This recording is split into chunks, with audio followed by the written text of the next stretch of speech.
आदाब, नमस्कार दोस्तों। Voice of Shravasti news channel में स्वागत है आप सभी का। अगर आपने चैनल को सब्सक्राइब नहीं किया है तो चैनल को सब्सक्राइब करें और घंटी वाले बटन को जरूर दबाएं ताकि पल पल की अपडेट खबरें आपको मिलती रहें। इस समय की बड़ी खबर निकल करके उत्तर प्रदेश के गोंडा जिले से आ रही है। गोंडा जिले के कटरा बाजार क्षेत्र के नारायणपुर कला गांव के दामोदरपुर में ऑनर किलिंग की घटना सामने आई है। यहाँ प्रेमी युगल लड़की को मां ने आपत्तिजनक स्थिति में देख लिया।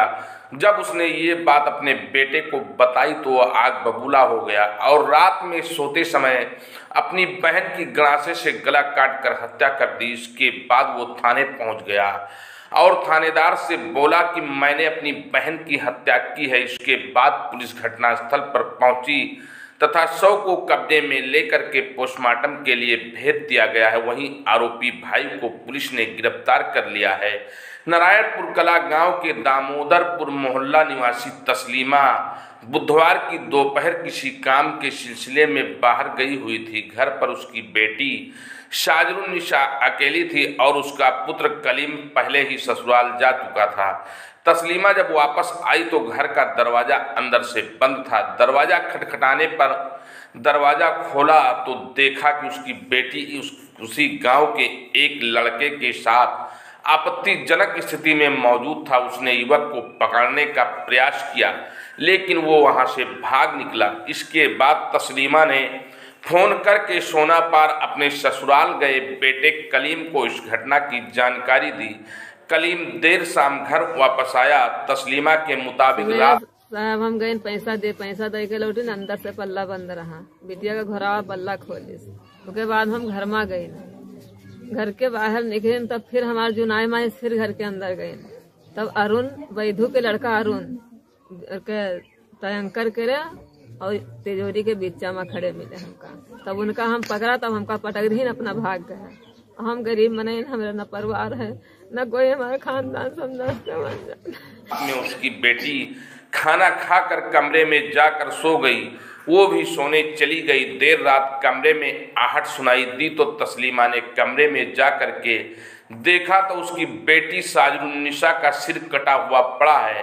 बेटे कलीम ने बेटी की गला काटकर हत्या कर दी। वहां उसने खुद थाना अध्यक्ष को बताया कि उसने अपनी बहन की हत्या कर दी है। इसके बाद वो थाने में अफरा तफरी मच गई। पुलिस कलीम को हिरासत में लेकर घटनास्थल पर पहुंची। वहीं प्रभारी निरीक्षक चितवन कुमार ने बताया आज दिनांक 2 नवंबर 2022 को थाना क्षेत्र कटरा बाजार अंतर्गत ग्राम दामोदरपुर मौजा नारायणपुर क्षेत्रांतर्गत एक भाई द्वारा अपनी बहन की शक के आधार पर गड़ासे से मारकर हत्या कर दिया। मौके पर पुलिस पहुंच करके शव को कब्जे में लेकर पंचायतनामा भरकर पोस्टमार्टम भेजा जा रहा है। मां की तहरीर के आधार पर सुसंगत धाराओं में अभियोग पंजीकृत कर मृतका के भाई कलीम उम्र लगभग 22 साल को हिरासत में लिया गया है। अन्य विधिक कार्रवाई की जा रही है। मौके पर शांति व्यवस्था कायम है कि कलीम के विरुद्ध हत्या का मुकदमा दर्ज कर उसे गिरफ्तार कर लिया गया है। पुलिस उप निरीक्षक करनैलगंज मुन्ना उपाध्याय ने बताया कि मृतका का सिर घटनास्थल पर ही मिला है। बांके से गला काटकर हत्या की गई है। घटना में कितने लोग शामिल हैं इसकी पड़ताल कराई जा रही है। सुरक्षा के दृष्टिगत मौके पर फोर्स तैनात कर दी गई है। आसपास के लोगों का भी बयान दर्ज किया जा रहा है। कटरा बाजार के नारायणपुर दामोदरपुर में बहन की हत्या किए जाने की घटना को सुनकर हर कोई हैरान है। घर में एक युवक के होने और मां से उसका विवाद होने पर घर पहुंचे भाई ने उस युवती का जिस तरह से गला काटा है वो चौंकाने वाला मामला आया है।